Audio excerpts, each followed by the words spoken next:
हरिओम। आज हमारी सत्संग श्रृंखला का चौथा सत्संग है गीता मेरे लिए। गीता मेरे लिए, इतना कहने से ही हृदय विशाल हो जाता है। जब गीता मेरे लिए, तो गीता के जो वक्ता हैं हमारे केशव, हमारे माधव, हमारे कृष्ण, वो भी मेरे लिए, मेरे ही हैं, मेरे समक्ष है, मेरे हृदय में है, वो ही हैं, मैं नहीं हूँ। ये जो विषय है गीता, अर्थात गीत आत्मा का, गीत सत्य का। अभी तक हम लोगों ने गीता का प्रकटीकरण सुना, कहाँ से प्रकट हुई है, कहाँ से गीता है। गीता के संबंध में कुछ अद्भुत जानकारियाँ प्राप्त की। धृतराष्ट्र की मानसिकता क्या है, किस मानसिकता के साथ उसने युद्ध का हाल संजय से सुना, ये जाना। महाभारत में जो पात्र हैं, कौरव, पांडव, धृतराष्ट्र, कुंती, गांधारी,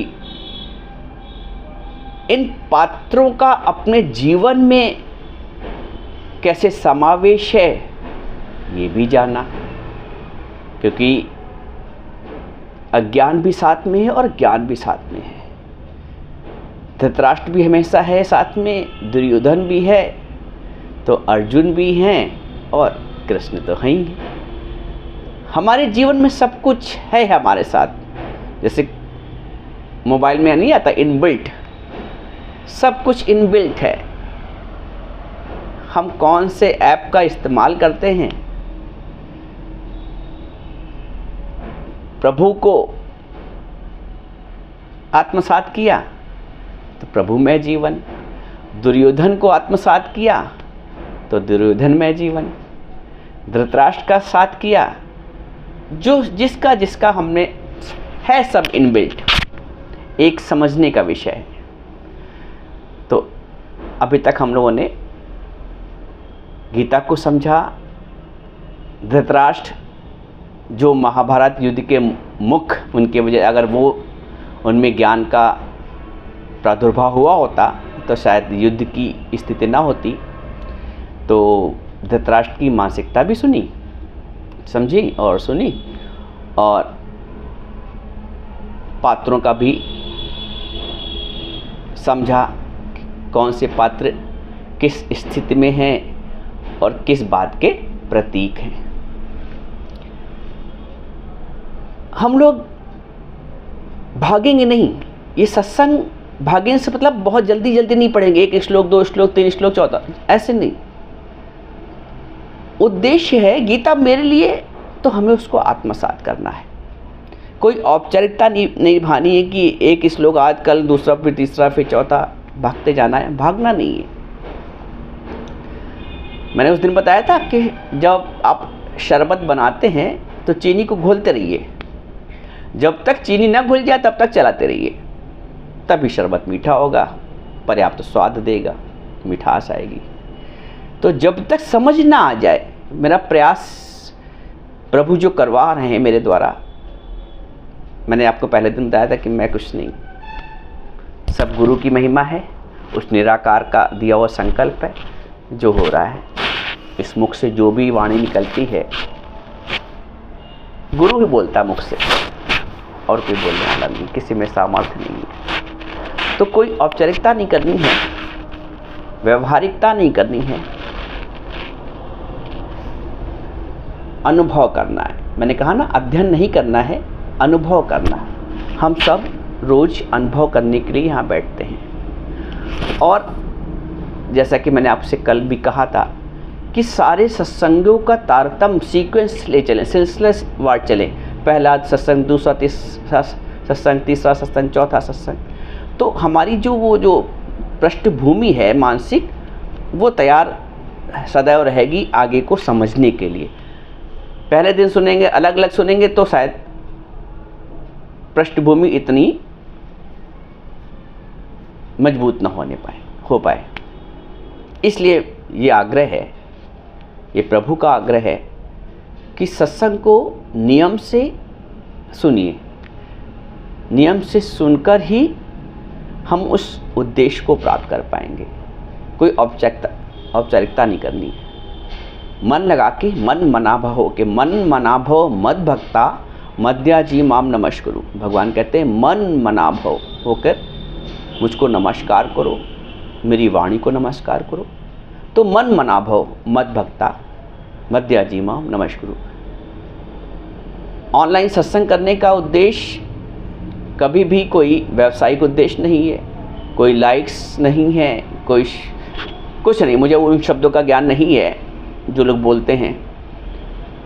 2 लोग सुने, 4 लोग सुने, लेकिन जो सुने अपने जीवन का एक उद्देश्य रख के सुने, अपने जो परम उद्देश्य है जीवन का, उसको प्राप्त करने के लिए। तो कोई औपचारिकता नहीं है, कोई किसी को बंधन नहीं है। जो मन मनावा हो जाए, जो वाकई में सत्य को धारण करना चाहे, सत्संग सुने नियम से। दुनिया के धंधे कभी कम ना होंगे। आदमी कहता है टाइम नहीं मिलता ना गुरुजी, समय नहीं मिल पाता है। क्यों समय क्यों नहीं मिल पाता है? क्योंकि समय कहीं और दे दिया है। ये जिंदगी के मेले दुनिया में कम ना होंगे, अफसोस हम ना होंगे, अफसोस हम ना होंगे। मेले तो कभी कम नहीं होंगे। जो लोग जा चुके हैं, क्या उनके काम रुक गए हैं? हो रहे हैं ना। और आगे भी जब ये शरीर नहीं रहेगा तब भी काम होगा। तो काम तो होएगा ही, लेकिन जो समय हमें राम को देना है वो राम को देना चाहिए। वास्तविकता तो ये है कि ये जीवन ही राम का है। वास्तविकता तो ये है, ये जीवन ही निष्काम का है। हमने इसको अपनी इच्छा और वासनाओं के कारण सकामी बना दिया है। लेकिन प्रभु ने जो तन मन धन दिया है, ये निष्काम के लिए दिया है। श्वास सांस सिमरे गोविंद, प्रभु के सिमरन के लिए मिली है ये तन और मन, ये श्वास। हर श्वास में हो सिमरन तेरा, यूं ही बीते जाए ये जीवन मेरा। ये करुण प्रार्थना परमात्मा से हर समय, हर क्षण, हर घड़ी होनी चाहिए कि हर सांस में हो सिमरन तेरा, यूं ही बीते जाए ये जीवन मेरा।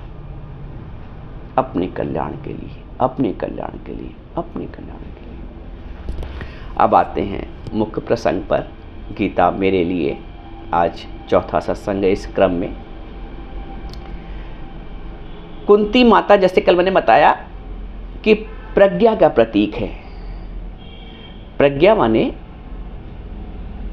ज्ञान होने के पश्चात जो जीवन शैली होती है, जीवन पद्धति होती है, उसका प्रतीक प्रज्ञा। ज्ञान के प्राप्त के पश्चात की स्थिति प्रज्ञा है। तो जब पांडव युद्ध के लिए इसलिए तैयार हो गए कि माता कुंती ने उनसे कहा था, उनको आदेश दिया था।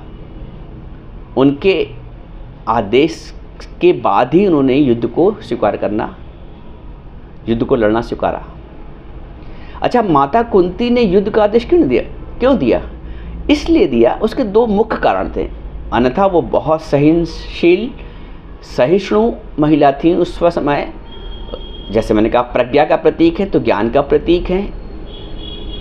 वो कभी इस आपस में खास विशेषकर कि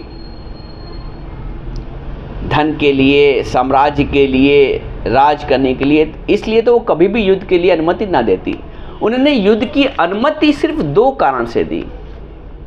एक तो जब द्रौपदी को भरी सभा में अपमानित किया गया, ये उनकी पीड़ा बहुत थी उनके हृदय में। सब कुछ उनको सहन हो गया था अब तक जो भी हुआ था पांडवों के साथ, लेकिन जब द्रौपदी को भरी सभा में अपमानित किया गया, ये पीड़ा उनसे सही नहीं गई। एक तो कारण ये था। और दूसरा कारण, जब भगवान श्री कृष्ण मेरे केशव दुर्योधन के पास संधि का प्रस्ताव ले गए थे और दुर्योधन ने उनका प्रस्ताव तो स्वीकारा ही नहीं, बल्कि दरबार में उनको अपमानित होना पड़ा, उनको बंदी बनाया गया। ये दूसरी पीड़ा थी कुंती के हृदय में। एक तो द्रौपदी का अपमान और दूसरा भगवान का अपमान, कृष्ण का अपमान जो दुर्योधन ने करना चाहा, उनको बंदी बनाना चाहा। ये दो पीड़ा उनके हृदय में थी। इसके कारण विवश होकर उन्होंने पांडवों को अनुमति दी कि ठीक है तुम युद्ध करो। तो माता कुंती की अनुमति से ही पांडव युद्ध के लिए तत्पर हुए। अब देखिए यहाँ पे अपमान दो लोगों का हुआ। बाहर से देखिए मोटे मोटे तौर से, एक कुंती ने देखा कि द्रौपदी का अपमान हुआ, दूसरा कृष्ण का हुआ। कृष्ण है पुरुष, परमात्मा, परब्रह्म, जिसको पुरुष भी बोलते हैं। कृष्ण है पुरुष और द्रौपदी क्योंकि स्त्री हैं तो वो प्रकृति का प्रतीक है। पुरुष का भी अपमान हुआ दुर्योधन के कारण, दुर्योधन ने किया, और प्रकृति का भी किया। तो जो लोग अपने इर्द गिर्द पुरुष और प्रकृति का अपमान कर रहे हैं अपने स्वार्थ के कारण, हर व्यक्ति देखिए जोड़िए अपने आप को। मैं इसलिए कर रहा हूं कि जल्दी करने की आवश्यकता नहीं है, भागने की आवश्यकता नहीं है, समझने की आवश्यकता है, अपने जीवन से जोड़ने की आवश्यकता है। तभी गीता मेरे लिए ये सार्थक होगा, ये विषय। ठीक है, तो साधारणता क्या हो रहा है, मनुष्य प्रकृति का भी अपमान कर रहा है और पुरुष का भी अपमान कर रहा है। तो जो लोग दोनों का अपमान कर रहे हैं वो कौन हुए? दुर्योधन प्रवृत्ति। एक कितना मोटा मोटा हम उदाहरण ले सकते हैं कि हाँ यार वास्तव में होता तो ऐसे ही है।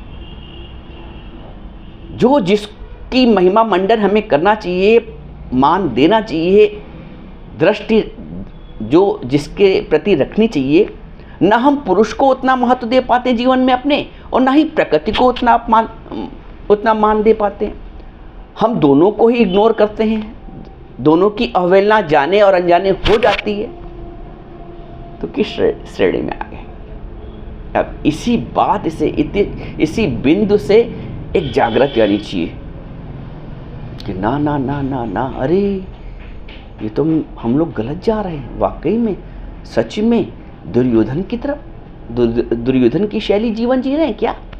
अरे ना ना ना ना, हमें तो अर्जुन की शैली जीनी है, अर्जुन की शैली जिएंगे